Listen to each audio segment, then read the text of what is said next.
You ask Tiger to solve. This deals with linear equations with one unknown.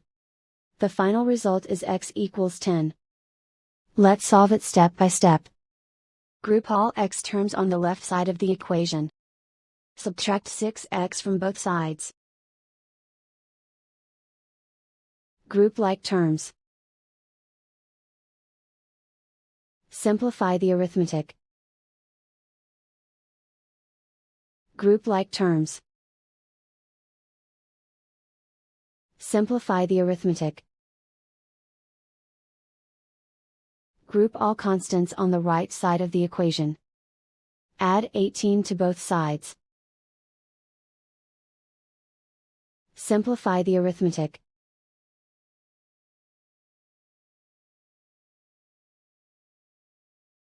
And so the final result is x equals 10.